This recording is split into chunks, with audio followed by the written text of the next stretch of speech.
Assalamualaikum warahmatullahi wabarakatuh. Selamat pagi Ibu Guru dan teman-teman semua. Kami dari kelompok 5 akan mempresentasi tentang pendapatan per kapita dan distribusi pendapatan nasional.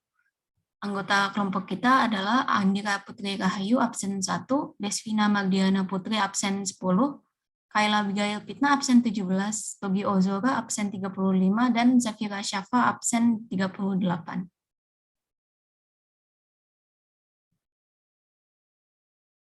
Apa yang dimaksud pendapatan per kapita? Pendapatan per kapita adalah pendapatan rata-rata penduduk suatu negara selama satu periode tertentu. Atau pendapatan per kapita dapat juga diartikan sebagai nilai atau jumlah suatu barang dan jasa rata-rata yang tersedia bagi setiap penduduk suatu negara selama satu periode tertentu. Rumus pendapatan per kapita adalah pendapatan per kapita sama dengan pendapatan nasional dibagi jumlah penduduk. Dan contohnya pendapatan per kapita 200 miliar dibagi 50.000 sama dengan pendapatan per kapita adalah 4 juta.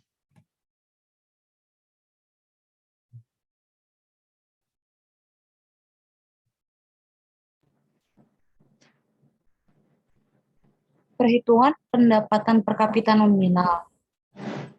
Angka PNS pada negara Zimbabwe di tahun 2019 adalah 1.300.567.000 dengan total jumlah penduduk adalah 260 juta jiwa di tahun yang sama.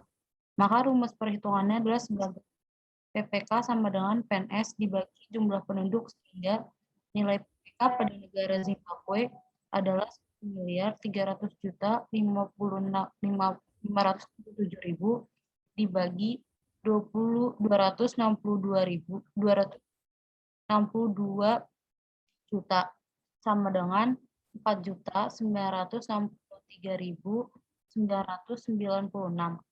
Perhitungan pendapatan per kapita real jika di negara Zimbabwe PNS tahun 2010-nya ada sebanyak 400 miliar dan angka PNS pada tahun 2019 adalah 1.300.567.000 dengan jumlah total penduduk adalah 262 juta jiwa. Maka berdasarkan harga tetap rumus PPK-nya adalah PPK dikurangi PNS konstan dibagi jumlah penduduk sehingga bisa diketahui bahwa GDP pada negara Zimbabwe adalah PPK sama dengan 400 miliar itu 262 juta sama dengan 1.526.717.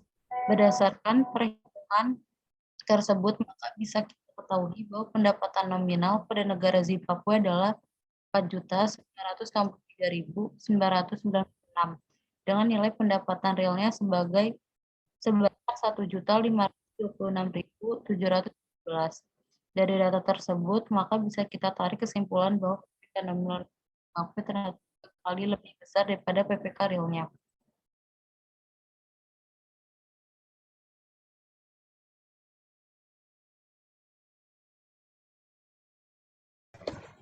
Adapun saat ini Bank Dunia mengelompokkan negara-negara di dunia berdasarkan pendapatan per kapitanya menjadi 4 kelompok.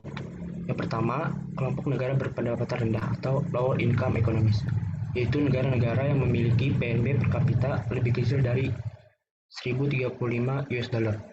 Yang B, kelompok negara berpendapatan menengah ke bawah atau lower middle income economies, yaitu negara yang memiliki PNB per kapita sekitar 1.036 sampai 4.045 US dollar. Yang C, kelompok negara berpendapatan menengah ke atas, yaitu upper middle income economies, yaitu negara yang mempunyai PNB per kapita sekitar 4.046 sampai 12.535 US dollar. Yang keempat, kelompok negara berpendapatan tinggi atau high income economies, yaitu negara yang memiliki PNB per kapita lebih dari 12.535 US dollar.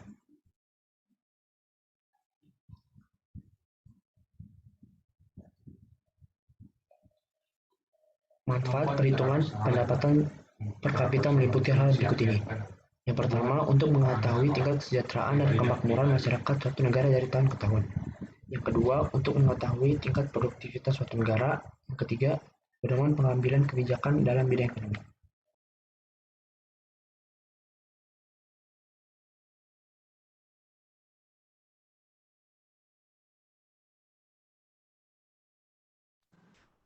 Faktor perubahan pendapatan per kapita, kondisi penawaran serta permintaan pasar, supply dan demand, konsumsi serta tabungan masyarakat, consumption and saving, investasi, investment.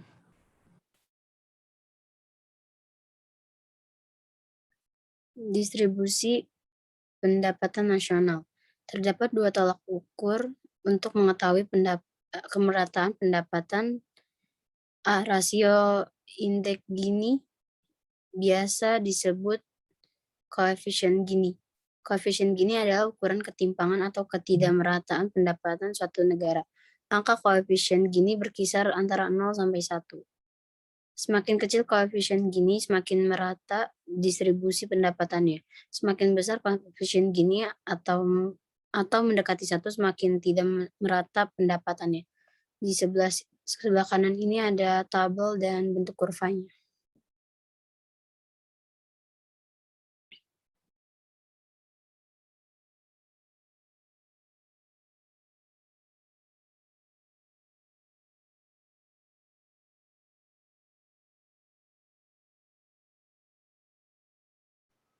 Distribusi pendapatan nasional. B. Kriteria Bank Dunia dalam menghitung persentase distribusi pendapatan. Menurut kriteria Bank Dunia, yang menjadi patokan adalah 40% penduduk termiskin. Kriterianya sebagai berikut. Jika 40% penduduk termiskin menikmati kurang dari 12% pendapatan nasional, maka ketimpangan tinggi. 2. Jika 40 penduduk termiskin menikmati 12% dikurang 17% pendapatan nasional, maka ketimpangan sedang.